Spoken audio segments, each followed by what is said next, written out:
Welcome to Radio Makua, a people-centered podcast. I am your host, Musawenko Sikabe.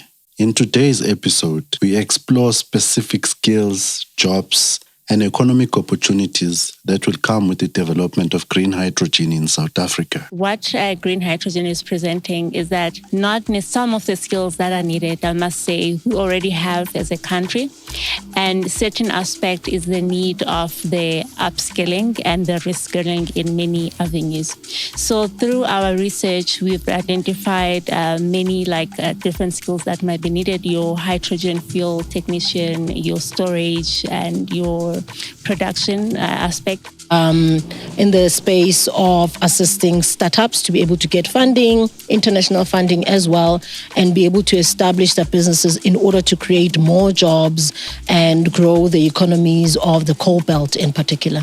The most important thing to us as we are transitioning, we have to make sure that we formalize the informal sector.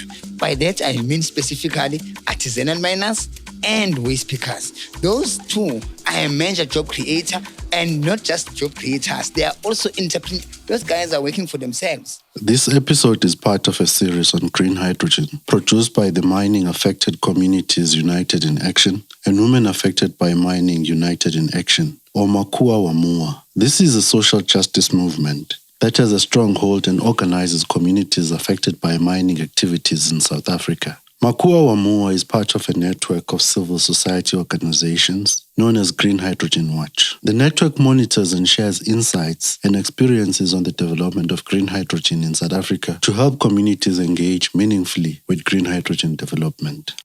In the just energy transition, skills development and training are one of the areas that activists have raised concern about. But what appears in the main is that these are being severely under-prioritized. The transition will not be just and equitable if it fails to invest in training, skilling, and reskilling of communities that are reliant on fossil fuel or carbon-intensive industries. The Just Energy Transition Investment Plan has set aside over 2 billion on skilling and reskilling and training across the country. Government intends to build national skills hubs together with skills development zones. If one looks at the current state of unemployment, coal stations that will be decommissioned in the Highfield priority area, it is clear that South Africa will require more investment in skills development if its workforce is to be prepared sufficiently for projects like green hydrogen. The post-school education and training system will require transformation. According to the report by the Department of Higher Education and Training titled Identification of Skills Needed for the Hydrogen Economy, curriculum will need updating, and lecturers and teachers, both in technical vocational education and training colleges and universities, will have to be upskilled in order to be able to teach new skills for green hydrogen. The report identifies 138 occupations that will be required in the value chain of the green hydrogen economy. The Sector Education and Training Authority, also known as SETAs, have been identified by the Department of Higher Education and Training as significant players in the accreditation of skills needed for green hydrogen. While we were at the Skills Summit held at Geld Sibande District Municipality in Ermelo and organized by a non-governmental organization, Kutala Environmental Care Group, we got a chance to speak with one of the country's SETAs, the Chemical Industry Sector Education and Training Authority, also known as CHIETA. My name is Dr. Qaqamba Mohulatsi. I work for CHIETA as the Labor Market and Information Specialist. So basically, I'm responsible for the analysis of the labor market needs, skill strategies, and the skills demand within the chemical industry. So that's basically the current work that I do. Before getting into the work that the SETA has done to prepare the country for the transition and green hydrogen specifically, Dr. Qaqamba explained to me the work of CHIETA. As a SETA, we are a chemical industry that we are responsible, an authority responsible for education and training within the chemical sector. So basically, in terms of what we mainly do, we focus on the chemical aspect in the manufacturing industries. I mean, as the country is preparing towards, transitioning to, greener forms of energy, are we prepared in terms of skills as a country? If you're looking at the countries as a whole, from the country's lens, is that much work has been done and much different roadmap, especially on the hydrogen green roadmap that is currently being drafted, and some of the plans thereof that are planned in terms of the implementation of those. I can say we are getting there. I wouldn't say we are there yet, but with the work that is being done, it's preparing us to get there. And then from our perspective as Chieta, part of the research that we've done, we've seen basically to understand the entire value chain, where we can fit and where we can leverage. And part of the planning that is currently being done, it's sort of also preparing us to be sort of being ready and while being adaptable with those changes that are happening. And, in the past, people will always say there's a mismatch of skills in South Africa with industry. So with projects like green hydrogen, what are some of the skills that you have identified that young people in the country can take advantage of? Okay, thank you. So in terms of that aspect, what green hydrogen is presenting is that not some of the skills that are needed, I must say, we already have as a country. And certain aspect is the need of the upskilling and the reskilling in many avenues. So through our research, we've identified many different skills that might be needed: your hydrogen fuel technician, your storage, and your production aspect. So which then led to the development of the 3 qualifications that we are working on to leverage on the need that has been identified from our research. And can you just tell us more about the 3 qualifications? What are they, and what does one need? So the 3 qualifications that I'm talking to, it's a green hydrogen green hydrogen production practitioner, green hydrogen technology practitioner, and green hydrogen storage and fuel transportation officer. So plans, we are currently at the development stages of this program. And then in terms of their availability and where they will be offered, such information, once the development has been done, so that roadmap will be shared with the public as to where they can be accessed and whatnot. But I must say it's still at the developmental stages, yeah. And just your parting words, what will you say in terms of, I'm a young person, I'm in Mohulatsi, or I'm part of the Green Hydrogen Hub. What would you say to people who will be impacted by some of these developments? What should they look out for? I think with this upcoming development, what people need to do is basically find a space that they can leverage on.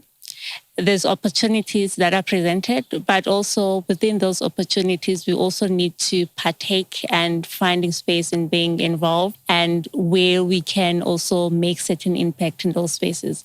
It's presenting good opportunities, while also it also needs us at an individual level to ensure that we are finding those spaces where we can collaborate where you can, and also leverage where within those spaces where you see those opportunities that are being granted. And right now, what's also coming out is that many partners, many organizations are also coming up with different opportunities at the funding aspect. Leverage on those and ensure that you're not left behind or waiting for something to be presented. Rather go out there and grab it and, leverage on those aspects. That was Dr. Qaqamba of Chieta.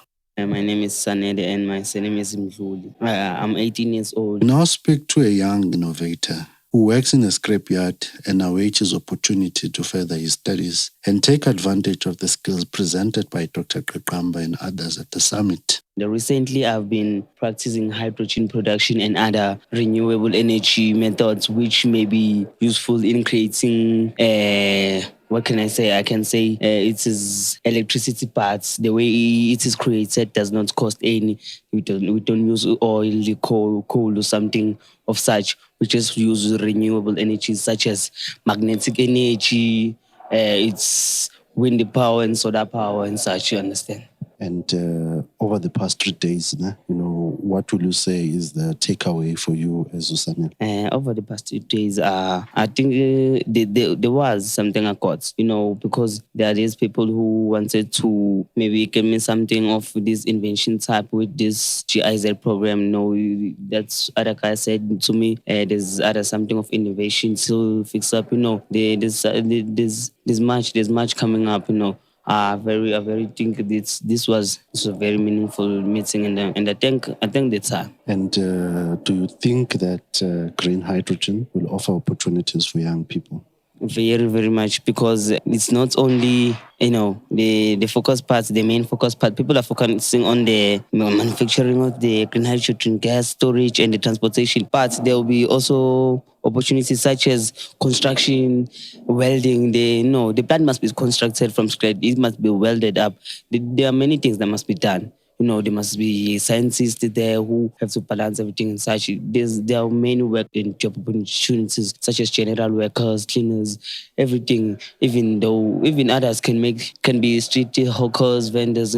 There's a lot with this hydrogen. And as someone who grew up here in Mpumalanga, why is it important that we move to greener forms of energy? Why is it important? Here in Mpumalanga, I'm not that old in years, but I've seen that global warming is taking place. Another thing that makes me believe to move into green energy is because there will be new job opportunities. We'll be saving the nature, we're also healing the nature, the best parts, And in this green hydrogen economy, there are many things that can be done by this green hydrogen gas, because most of the elements in the air contain hydrogen gas. So it's less likely to find something that is hard to be done by hydrogen gas. And just your last word, what will you say to young people of Ermelo who will be around the spaces where this development will take place? What's your message to them? One thing for sure is that people must try be involved in these things, be involved in such symmetry skills, so they'll be aware of what is going to be happening, and they'll be aware what is expected from them, such as qualifications, most of the things.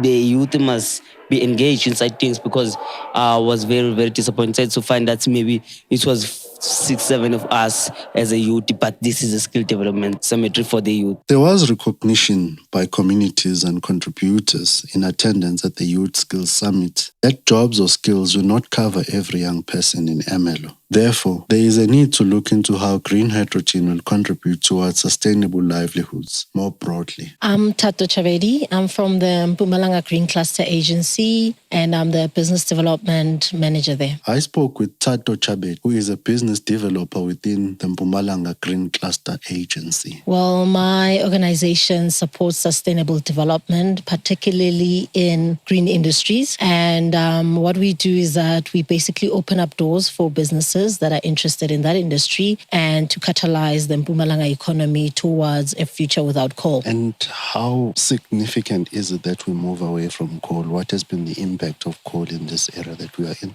Well, it's been quite significant. As you know, the collieries, they contribute to pollution. The power stations contribute to pollution. And what we want to do is we want to assist the economy of Mpumalanga to grow beyond that, to grow beyond environmental degradation and towards biodiversity and healthier jobs. And what are some of the programs that you sort of are involved with as an organization towards that kind of a sustainable future? Well, we facilitate growing businesses in that industry, like the green industry, and we assist small, medium enterprises to be established and to get funding and to grow and to create more jobs in the green industry. And we also have partners that we work with in order to assist big businesses as well, to have more projects in Mpumalanga in terms of sustainable development. And here today, what was your key message and theme, in this skills summit? Well, my key messaging was for the community of Ermelo to not only look towards the hydrogen projects that are going to be established here, but to look beyond that in terms of the opportunities that will be available to them as a broader community and a broader economy, and be able to take advantage of the opportunities when they arise, and to look forward to establishing businesses that can support that project, as well as to assist communities to be able to catalyze their own economy towards a future without coal and without mining and without power stations. And what are some of these opportunities like specifically, what kind of sectors and areas that communities should look into? Well, we encourage communities to look towards sustainable agriculture, and we're also looking into waste management, we're looking into renewable projects, and we're also looking towards mobility. So as an MGCA, we focus on 6 industries in particular that we think that especially SMMEs can be able to go into and create their own jobs and create businesses. For example, agriculture, we are working with SMMEs in the aquaponics space, and we're assisting them to be able to take advantage of the entire value chain. And we're working with companies in water as well. As you know, Mpumalanga is water scarce and the water table is compromised. So we're looking at solutions towards that. So we're assisting companies to be able to identify problems and to also come up with solutions for those problems so that we establish, sustainable businesses and not just ideas. So, for example, we run an innovation challenge which assists startups to be able to lobby for funding for their businesses and be able to get investment as well. And, one of the things you mentioned during your presentation was that it's important to go beyond jobs. Can you speak more onto that? Yes, I think it was the president of South Africa last week Monday at the municipality conference that mentioned the fact that we do need entrepreneurship, we need SMMEs, and all established and developed economies rely on SMMEs. They don't rely on big business to catalyze their economies. And we also share the same sentiment that we need to develop more SMMEs, we need to develop more entrepreneurs, and we in the space of assisting startups to be able to get funding, international funding as well, and be able to establish their businesses in order to create more jobs and grow the economies of the coal belt in particular. And if we don't take advantage of these opportunities, we don't transition, what is the consequence, just finally? Well, I think the consequence will be quite dire. I like using the example of the city of Johannesburg and not look beyond our borders, that we've actually seen a mining community transition to something quite spectacular and something quite bigger. As you would know, the population of Johannesburg is far bigger than it was during its mining heydays than it is now. There's far more enterprise, there's far more households than it did before. So a transitioned economy, in fact, can absorb even far more people than the people it currently sustains.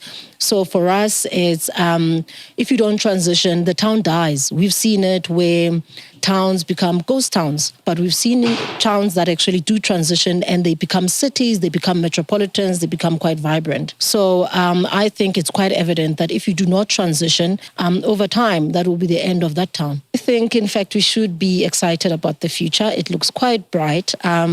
We've got plans, we've got solutions, we just need to work at them.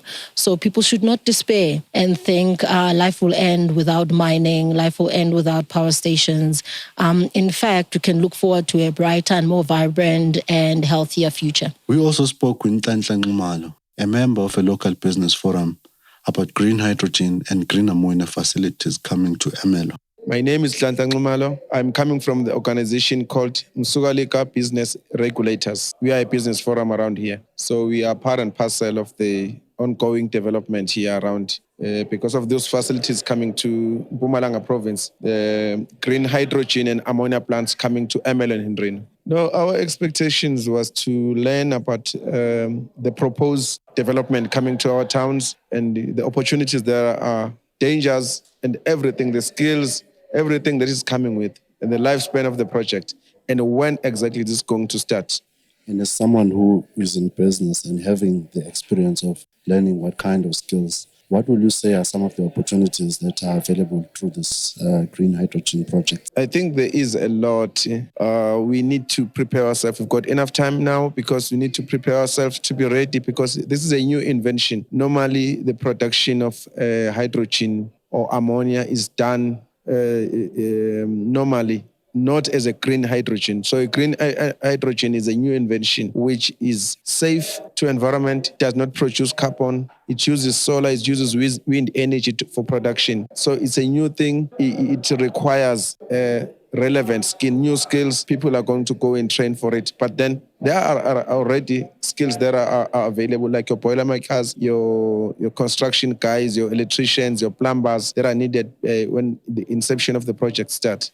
And we are in Mpumalanga. How important is it that Mpumalanga takes initiative in these new forms of production and developments, given the context that this province depends on coal? Yeah, it's got its good and bad side. Let me start by the good side. The good side is that Mpumalanga is one of it's the worst air polluted provinces, because we have got more than 5 to 9 power stations, coal-fired power stations. So the environment is not good at all compared to other provinces. And we've got Sasol also here around, which has got bad emissions to our producing a bad carbon to our environment. So our environment is very much affected. That's the side.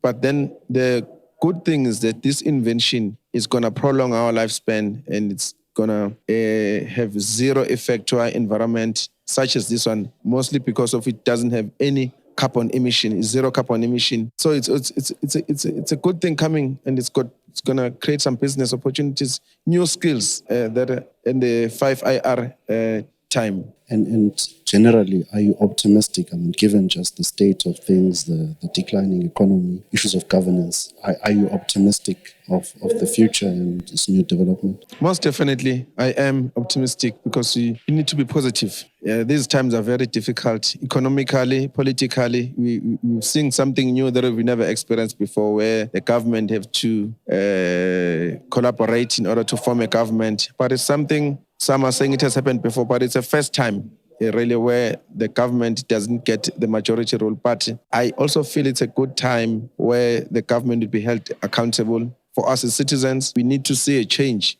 So I'm positive that this development will last. We're not really going to depend on the environment, the government, how the government are really doing, because some of these agreements, they've been signed long time, and they're not going to be affected by which government takes over, because once an agreement is signed between the two countries, it's also binding those ones that are coming to power. And just your final word, as people of Mpumalanga, some people might, still be in the other side in terms of the debate of transition. They feel that the jobs that are created by coal mining will be lost. What will be your word, and just generally, your thoughts on green hydrogen? I'll be very personally, because what I'm saying is very personal. It's the way I see things, and I also am in between. Sometimes there are going to be job losses, because once we migrate to this new green space, there's going to be a lot of job losses, because once we shut off our coal-fired power stations, there's going to be massive loss of jobs. And these new inventions, they don't come really with more jobs like compared to the coal ones, the old one, the electricity-fired power station. We just hopeful that the more the inventions are, people are going to be going to business, come with new inventions, trying to start their own businesses. And the government is willing to support them. The international community is willing to support those inventions coming from individuals, from SMMEs. Like the GIZ is in that space at the same time. To conclude our episode, we spoke with Kuthala Environmental Care Group spokesperson Zethu Hlatshwayo about his reflection on the summit and the need to ensure that people are not left behind. Why did you guys as Kuthala decide to have this summit here in Mpumalanga? Okay, for starters, we live here in Ermelo and stay here, born, bread and butter.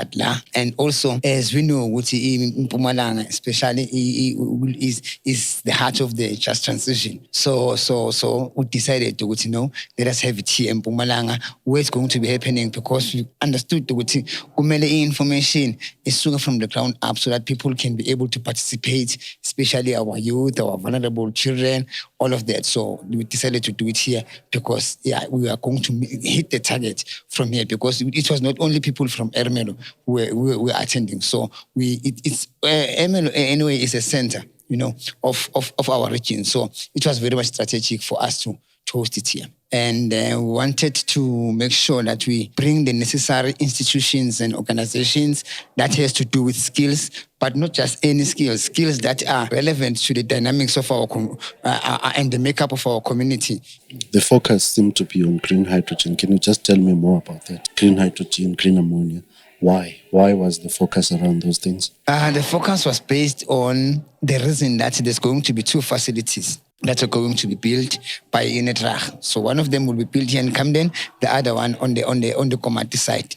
So these two facilities are going to be producing green hydrogen and ammonia. So there's going to be those big projects that are coming. So there's two of them, and it's going to start around about 2028. The developers have already got their permits to start with some of the work that they're going to be doing. So it was important for us to bring in both theater and make sure that the skills that are going to be required by this company are met, because we understand the great migration of people coming from Europe and China to come and do the work that we're supposed to be doing ourselves as South Africans.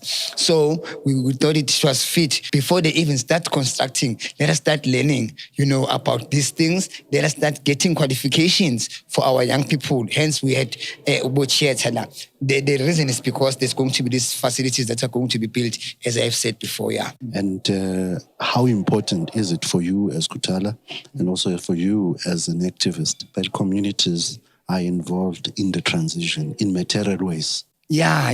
You see, the slogan says leaving no one behind, but you will find out based on the Komati experiment that a lot of people were not taken along. Our take is that, first and foremost, we have to make sure that our community is well informed, and more than that, is prepared, for such things, because other than that, they will be left behind. But we need to also think about not just that specific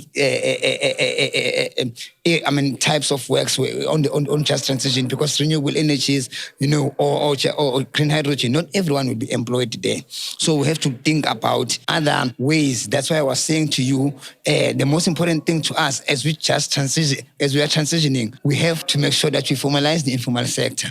By that, I mean specifically artisanal miners and waste pickers. Those two are a major job creator, and not just job creators. They are also entrepreneurs. Those guys are working for themselves. So that shows that those are ultimate entrepreneurs. So if you can formalize the sector, and there's already a Waste Act that was passed long ago. There's also the ASM policy that was signed 2 years ago. If you can put this into implementation through pilot projects, you can be able to not leave everyone behind, because really we are not going to be able to create the necessary number of jobs, when we are looking in one-dimensional. So when you're looking at the situation, you must look at the dynamics of the community. That is why I'm saying to you, a lot of jobs will be created on the informal sector. By formalizing it, you already have entrepreneurs who are creating jobs there and there. So I'm talking about thousands and thousands of people. And the economy will reflect in the lives of those people who you see on the street, instead of some middleman who owns the scrapyard. Because what we're talking about is actually a zero waste revolution. It's actually revitalization of these mining areas and abandoned ownerless and derelict mines. There's still minerals there. People can still make a living there. But when we're doing it artisanally, that means you are doing it traditionally, the original way. But we also have to infuse the sustainability factor of it. That's why we have to have MQA to give the training and capacity building on health and safety. Mintech to bring in the necessary technology, so that whatever mineral they find that they can process it, it can be clean, it can be sustainable, and it can make more money for artisanal miners. You've heard yesterday MQA saying they were people that were trained, on diamond cutting, polishing, and all of that.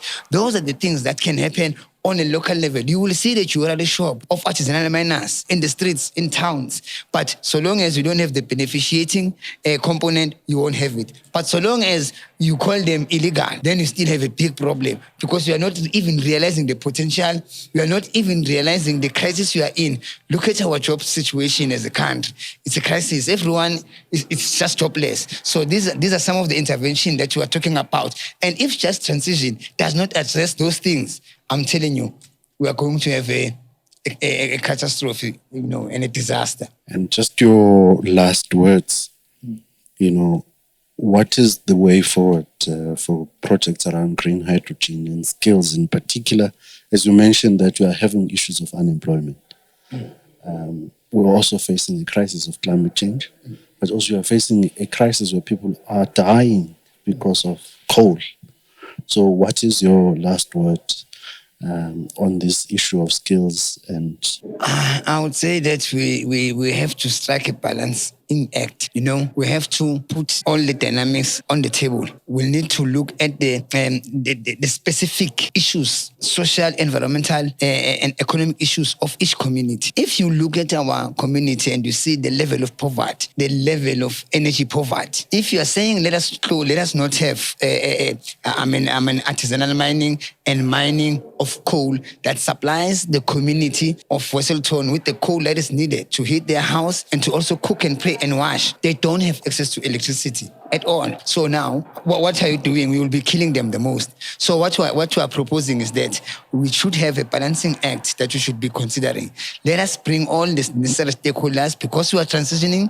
We need to have the renewable energy companies coming to communities in assisting address the challenge of energy poverty, address the challenge of joblessness, and solve the challenge of skills shortage, so that our people can be entrepreneurs, can employ others, can be employed themselves, and then we can have, a perfect world. And this is a process. It's a process. It's going to take some time. So we are saying, let us have open platform that can be able to bring everyone together in a meaningful way, in an honest way, so that we can look at the dynamics of each and every community and have a way, because I think green hydrogen is going to play a very crucial role. But coal is already playing another crucial role. And the renewable energy is still solar. We are doing a project as we speak where we're putting up our solar in Lomzamo Agri Village. And we've already connected like 300 of them as we speak. So that is addressing some of the challenges that we are raising. But if we do not have players that are going to participate and assist in making sure we solve the problems of the communities